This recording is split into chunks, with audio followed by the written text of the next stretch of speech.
السلام علیکم ورحمۃ اللہ وبرکاتہ، اہلا وسہلا مرحبا بکم۔ کیسے ہیں سب اہل القرآن؟ الحمدللہ۔ الحمدللہ رب العالمین۔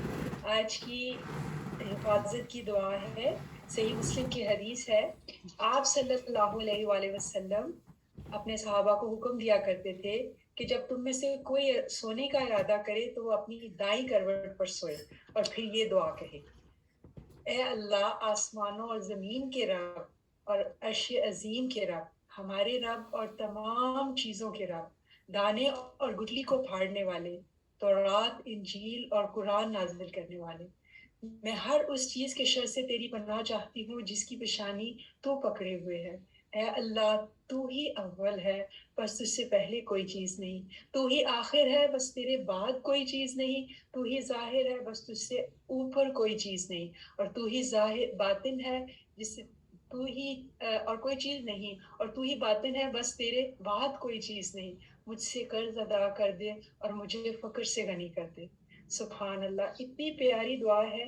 اور دعا کا پہلا حصہ دیکھیں تو اللہ سبحانہ و تعالیٰ کے تعارف، اس کی ہم سے آغاز ہو رہا ہے نا اس دعا کا۔ اللہ جو خالق ہے اور مالک ہے، اسی نے تو ساری کائنات بنائی ہے۔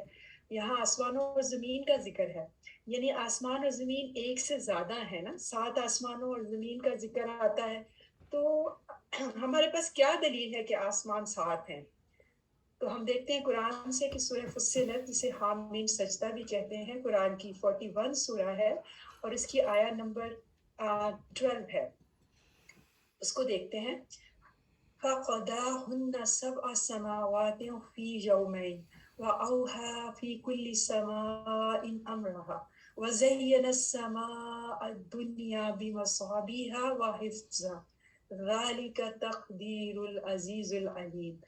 تو اس نے پورا بنا دیا انہیں، 7 آسمانوں کو 2 دنوں میں، اور ان کو وہی کر دی، ہر آسمان کو وہی کیا کر دی اللہ سبحانہ تعالیٰ نے، اس کا کام۔ اس کا مطلب ہے آسمانوں میں مختلف کام ہو رہے ہیں، اور ہمیں قرآن اور حدیث سے پتہ چلتا ہے نا کہ جب انسان فوت ہوتا ہے تو فرشتے اس کو یا تو خوشبو والا یا بدبو والا کفن اس کے لیے لاتے ہیں۔ اگر اچھی روح ہے، اچھے کام اس نے کیے ہیں، تو اس کو اوپر جاتا ہے، ہر دروازہ آسمان کا کھلتا ہے اور اس کو مبارک دیتے ہیں کہ تو مبارک ہو، تو نے اچھا کیا اور اچھا ہی تیرا بدلہ ہے۔ اور اگر اس کے کام اچھے نہیں تھے اور بدبو والا کفن اس کو لے کے جاتا ہے تو اس کو آسمان کے اوپر سے نیچے گرایا جاتا ہے۔ تو آسمان میں بہت کچھ ہو رہا ہے۔ ہمیں مختلف دعائیں بھی ہم جب پڑھتے ہیں تو دیکھتے ہیں ان کا مفہوم ہوتا ہے نا کہ اللہ تعالیٰ ہم سارے شر سے بچنا چاہتے ہیں، جو بھی چیزیں آسمان پر چڑھ رہی ہیں اور جو نیچے اتر رہی ہیں۔ آسمان سے کیا کچھ ہو رہا ہے، بارشیں اترتی ہیں اور نیچے سے آسمان پہ جاتے ہیں، اللہ عالم کہ کیا کچھ 7 آسمانوں میں ہو رہا ہے۔ ہمیں تو آسمان بظاہر نیلا اور خوبصورت نظر آتا ہے، اور ہماری چھت ہے اور بغیر ستونوں کے سبحانہ تعالیٰ کی ایک زبردست کریشن ہے۔ تو اس طرح زمین میں بھی بہت کچھ ہو رہا ہے، اس میں خزانے ہیں، سونا چاندی ہے، بہت سارے راز ہیں زمین میں۔ ہم اس کے اوپر چل رہے ہیں نا بے خوف و خطر، اللہ سبحانہ تعالیٰ نے ہمارے لیے آسان کیا ہوا ہے، لیکن وہ ہر چیز ریکارڈ ہو رہی ہے۔ تو اس میں بہت سے راز ہیں، اس کے اندر کیا طوفان لاوے چھپے ہوئے ہمیں نہیں پتا۔ اسی طرح پھر ہم عرش کو دیکھتے ہیں۔ ان ساری چیزوں کو جب ہم بات کر رہے ہیں تو اللہ کی عظمت کو محسوس کی رہے، میں اور آپ ہم سب اللہ کی عظمت کو محسوس کریں کہ اللہ سبحانہ تعالیٰ کی ذات کیسی ہے۔ تو عرش عظیم کا ذکر ہے کہ جنت کا جو اعلیٰ ترین درجہ ہے نا، جنت الفردوس، اس کے اوپر اللہ سبحانہ تعالیٰ کا عرش ہے، اور اس کو کیا ہے، فرشتے اٹھائے ہوئے ہیں۔ اور سورہ غافر میں اس کا ذکر ہے نا کہ وہ فرشتے کیا کر رہے ہیں، تسبیح کر رہے ہیں اللہ سبحانہ تعالیٰ کی، اور نیک لوگوں کے لیے مغفرت طلب کر رہے ہیں۔ تو اللہ نے ہی زمین آسمان بنائے، پھر اللہ سبحانہ تعالیٰ عرش پر مستوی ہوا، تو اس نے کیا لکھا اس کے اوپر، حدیث کا مفہوم ہے ان رحمتی سبقت غضبی، میری رحمت میرے غضب پر حاوی ہے۔ تو اللہ سبحانہ تعالیٰ بہت مہربان ہے۔ تو اس کے تعارف ہم ساری زندگی بھی لگا دیں تو نہیں حق ادا ہو سکتا۔ تو سورۃ الکہف کی جو وہ آیت ہے جس کا مفہوم ہے کہ اگر ہم دنیا میں جتنے بھی سمندر ہیں ان کی سیاہی بنا دیں اور پھر اس سے لکھنا شروع کریں. اللہ کا تعارف، اللہ کی پہچان ہم کر ہی نہیں سکتے، اس کا حق نہیں ادا کر سکتے. اللہ سبحانہ وتعالیٰ ویسا ہی ہے جیسا اس نے خود اپنی تعریف کی. تو اللہ اکبر کبیرہ. تو اس دعا کو آپ دیکھتے ہیں، اب دعا شروع ہو رہی ہے کہ میں اللہ کی پناہ مانگتی ہوں ہر اس چیز کے شر سے جس کی پیشانی تو پکڑے ہوئے ہے اللہ سبحانہ تعالیٰ. یہ جو بیناسیہ ہے نا، اس کا ذکر قرآن میں اور جگہوں پر بھی ملتا ہے. سورہ الگ میں اس کا ذکر ہے کہ ہرگز نہیں. آیا نمبر 15 ہے اور سورہ نمبر 96 ہے، ہرگز نہیں.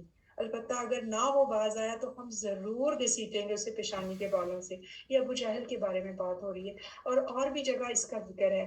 تو یہ جو پیشانی ہے ہماری، یہ جو فورلاک ہے، جو اس کے بال ہے، اس کے پیچھے ہمارا جو دماغ ہے، جو ہمارا فرنٹل لوب ہے، وہ اصل میں ہمارے بیہیویئر کو کنٹرول کرتا ہے نا، اس کا رسپانسبل ہے رائٹ اینڈ رانگ کا، خیر و شر کا.